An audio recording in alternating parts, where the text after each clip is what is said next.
there's so many things wrong with this book. I hate giving bad reviews, I really do, but the first time I read this, I DNF'd it halfway through, and I was 17 when I read it, I think. I can't remember. Anyway, I DNF'd it. And I thought I'd pick it up as a read-along. Start all over again, you know, because the Netflix show is coming out, which I am so hyped for. But weirdly enough, I loved Six of Crows. But Shadow and Bone,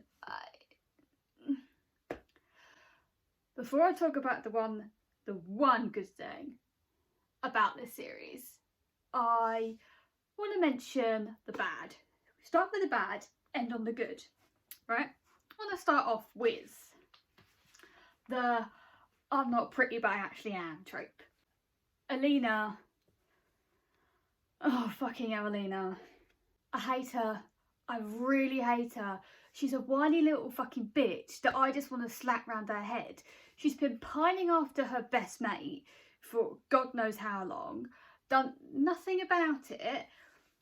He's shown no affection at all.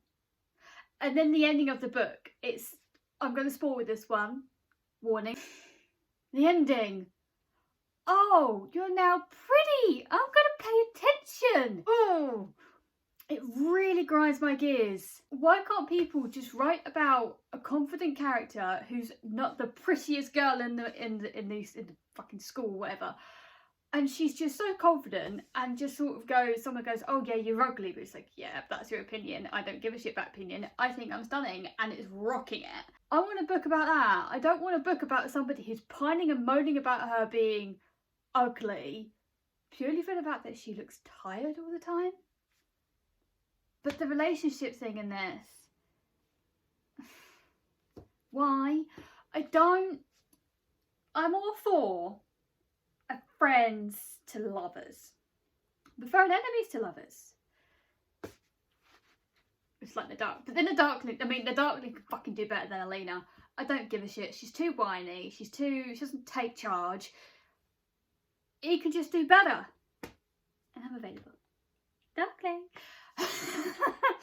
No, I'm not that bad.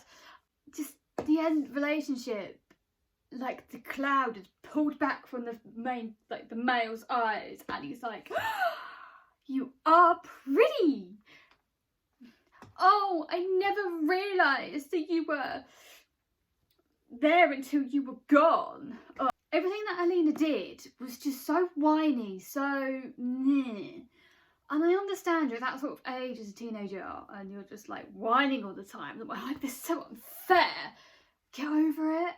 Like, you're living in a world where there's like, I think like on the brink of war and war's happening and people are getting fed up and like you're an orphan. Again, that trope. Maybe when I was 13, I may have loved this book. I absolutely hate it. I gave it 2 stars, and I only got 2 stars. Got rocked up a star because of the Darkling. There could have been more world building in this story. And the magic system is really interesting. I really like the magic system, but the writing's very bland, very plain. It's told in first person, and which I'm not a massive fan of, but I can look past it. It's a very, very easy read. I did like a whole speed read of this because I just wanted it to be over, because I wanted to know what happens ready for the TV show, but I wasn't that's glaring, wholly invested. So basically you follow Alina. The beginning of the book, it's sort of like you have to cross this Shadowfold, and she doesn't know that she's Grisha, which means magic. And then she discovers she is, but she's in very much denial, and it's like, girl, it's right in front of your fucking face. So then she goes to this sort of a school, but not really a school. Doesn't really, like, it's very cliche what I imagine American schools were like, where you're sort of like sitting in your little groups, where here in Britain don't really have that much, although it's been a while since I've been at school. They believe that she can help them with the Shadowfold, which has all the Volcra things, which are like dragon type animals. I don't understand it. The idea sounds great. I just really wish she would have put more depth into the main character and into the side characters. The only character that had depth was the Darkling. I'm not even kidding. Oh, the Darkling. Oh, I have never, ever been rooting for a villain before. But I want the villain to win. I really fucking want the villain to win. How bad is that? I fucking love him. I love the fact that he just wants to take control of everything. He is so smooth, charming, and just, oh, handsome. I mean, he can be kind of scary.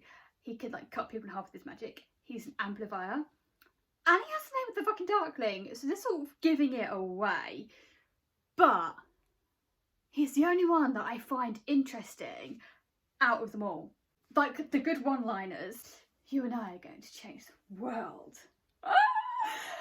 But my favourite has got to be make me your villain.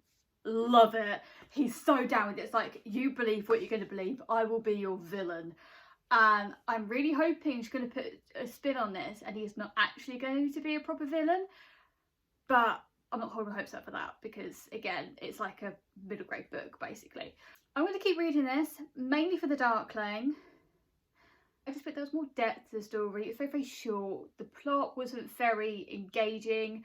It was mainly just, you go through a few of the classes of Alina failing, not knowing how to use her magic, and then learning how to use her magic, and then realising at the end that she doesn't need the help of this magical thing, and she can break the control of the Darkling, and wow, I am this powerful. Really? I don't understand why she didn't just do that at the beginning when the Darkling traps her. I don't understand why. It's just typically like, oh, it's more of like she did that just to have that ending how it was, and it took the love of her life being in danger, and I was rooting for the Darkling to kill the love of her life, Mao. I fucking hate him, but he looks so hot in the TV series, the stills that I've seen. He looks gorgeous, and I'm like, I meant to hate you. I don't like you as a character. I'm hoping the TV series is going to go a little more in depth and not make her as whiny and him as annoying. I still don't think I'm going to like the relationship. I think I'm going to love the Darkling because he's been played by Ben Barnes. And, woo! Read it for the Darkling. Like, read it for the Darkling. If you love bad boys like Damon and Salvatore, but a little bit worse, read it for the Darkling. Oh. So that was my little mini review on Shadow and Bone. Socials are down below. I did a little mini series on TikTok and I'll probably end up doing a bit more as I'm going through. Catch you later.